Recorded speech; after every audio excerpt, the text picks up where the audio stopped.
Don't you hit nobody. I'm not the man. I hit a big fat.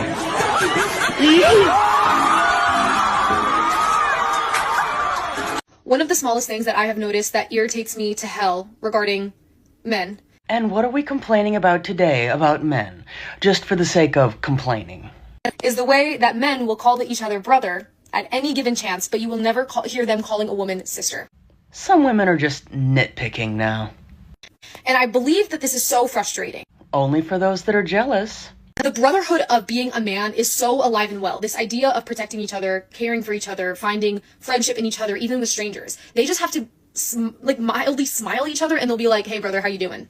So, what's wrong with that? I have never heard a man say anything that welcoming to a woman.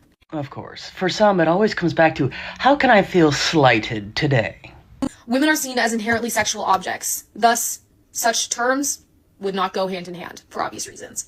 Some will really go to almost any length to try to victimize themselves in some way, just so they can avoid being responsible for the words that come out of their mouth. There will always be an in-crowd for them to be a part of that women will never be able to be a part of. And I'm not saying it is all down to the term brother, but it is a very small indication of that. That sounded like it was coming from a place of jealousy. So instead of trying to tear down men for the closeness that many of them have with each other, why doesn't a person try to promote the closeness of women so that a person can feel like they're part of a community? Imagine this. Men showing each other basic respect, shaking hands, giving a nod of brotherhood. And somehow, that makes her the victim. Yeah, let that sink in. Before we dive in, drop a comment. Are modern men more delusional, or is it the ladies? Hit like and subscribe. Let's get to 1 million subscribers this month so you don't miss what we expose next. Now, think about how wild this is. She's not actually bothered by the handshake itself. She's bothered by the fact that men can have simple, loyal bonds without all the drama. No backstabbing. No pretending to be best friends while secretly competing. Just straight up honesty. See? That's the part that burns. Because when men build friendships, they usually don't come with hidden jealousy or manipulation. There's no fake smiles while plotting each other's downfall.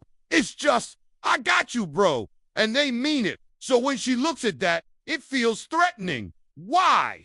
Because it exposes the contrast. Too many modern friendships, especially in certain circles, thrive on competition, gossip, and betrayal. But men can keep it simple, and that simplicity feels like a power she can't control. That's why the next step in this logic spiral is banning even handshakes. Because if male solidarity keeps growing, what does that say about the shaky foundation of these so-called empowered relationships built on fakeness and envy?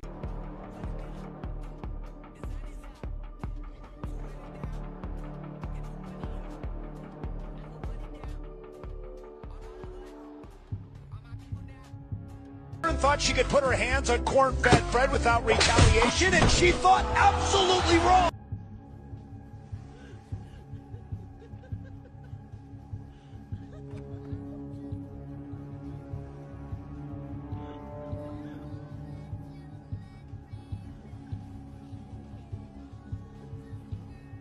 Is it normal when you go on a good date and the guy is really nice to assume that because he's nice, he's gay?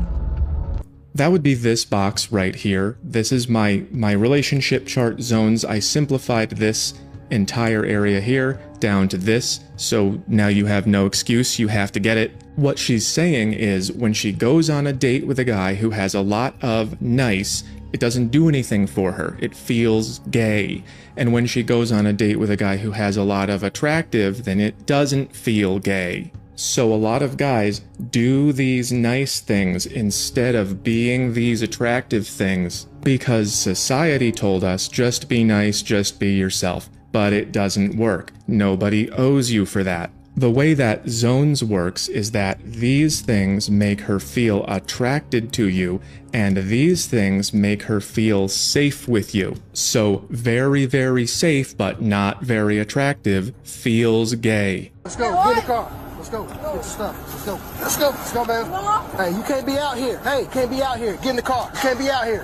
Get in the car. Get in the car. No me vaya a tocar. Get in the car. No me grite. Arrésteme. No. Hey, get in the car. Let's get to the bill.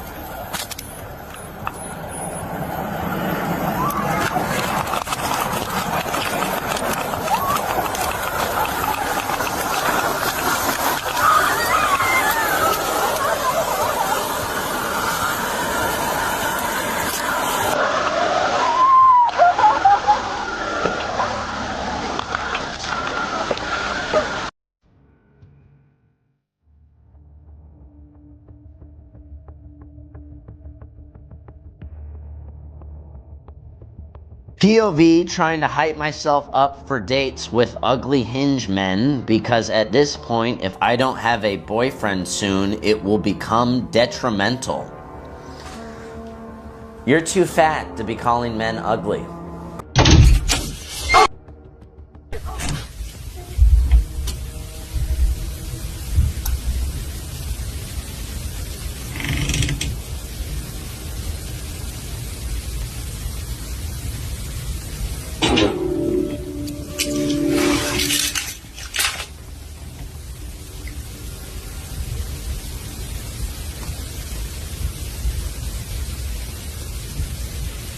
Yeah, stuff in the washer. So I'll make it tomorrow.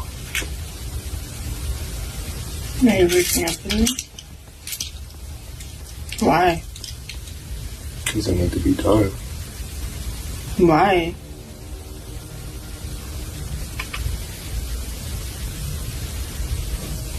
This place is beautiful. You don't think it need to be done? It's the perfect holiday. No, why?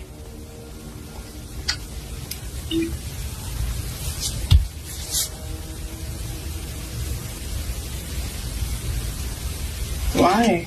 You seriously don't think it need to be done? No, why? What is going on?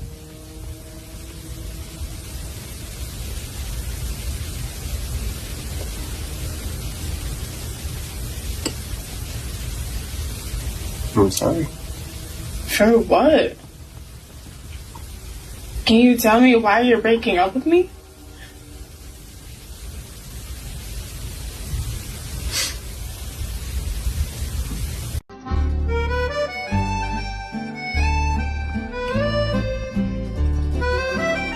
Women have turned the gym into girls going wild. Outfits so tight, backs out, and pants pulled so far up that it couldn't be comfortable. That's not gym wear, that's audition tape material. I was just at the gym and a woman was doing cable pull-throughs, bent over, and every guy purposely avoiding looking because now if you take a glance and you're considered a creep on TikTok. This isn't about fitness anymore. It's attention, validation, and it's ego. And the second they get that attention, they flip it and call the guy a creep. And men shouldn't have to feel like they're on ice in the gym because somebody wore a provocative outfit. Am I right? Do you think I'm wrong? Leave a comment. Ugly girls and created the feminism movement. I'm not gonna lie. So realistically, if you think about it, every time you are out and you see a pretty girl and she has an ugly friend with her, what does that ugly friend do? She instantly jumps into lesbian defense mode because she is an ugly Betty. The is jealous. So when you try to talk to the cute girl, the ugly friend, you just like, leave her alone. She hates men. It's like, you hate men. Back the fuck up. You know what I mean? And she will keep going. And you've seen videos where the cute friend will even tell the ugly friend, like, no, no, no, it's cool. And she still will be like, absolutely the fuck not, because she's not getting that same attention. So in the ugly girl's mind, men are evil, men are aggressive, men are everything bad because she can't get the one she wants. You know what I mean? And so she deflects that onto her cute friend.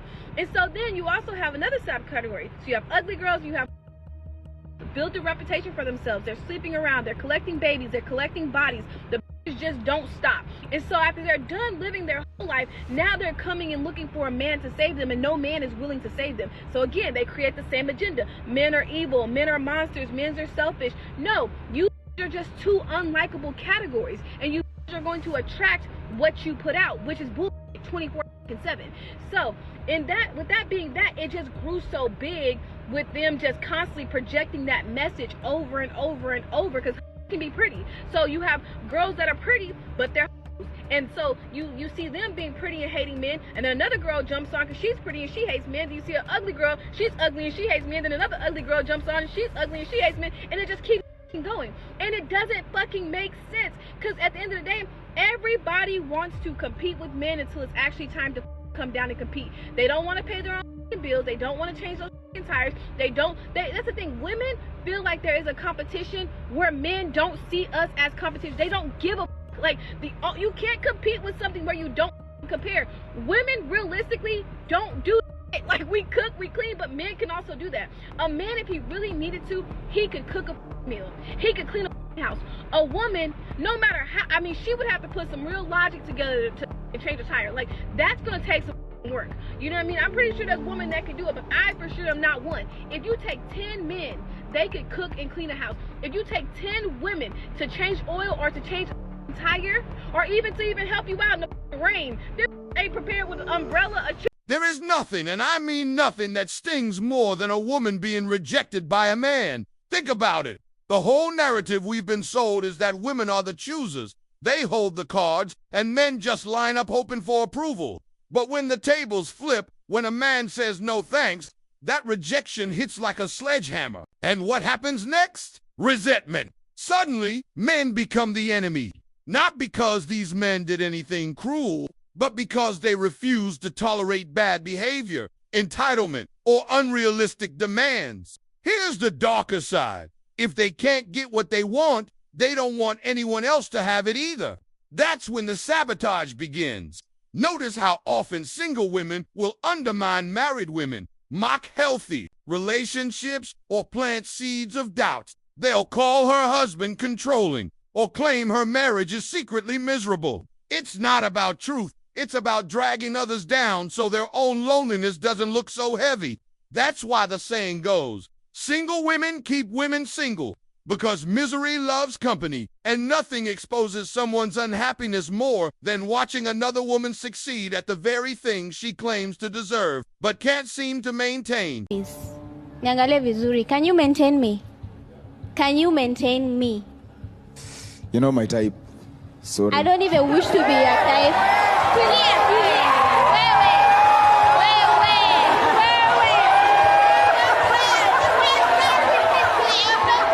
And lean over this. Can you hold it right here?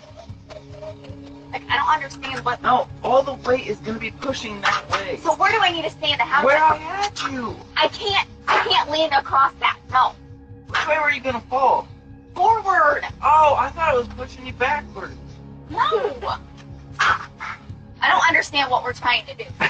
We're trying to hold this up right up now. Okay, and then do what with it? And then we're going to put one of those posts in and brace it. I mean, I guess I'll try. I don't. So you need to hold it like right here. Why can't it just go all the way down on the ground? Because it's full. See what I'm saying? Yeah, I'm just not. I don't want to fall over this because I'm holding this. Is what I'm saying. Peyton, move. I think a man needs to do this with you. Good. No, they're kind of on spot. Peyton, move! Get out. Get in you there. have it? Yeah, I gotta hold it. Okay, because I don't. Can I let go? Yeah.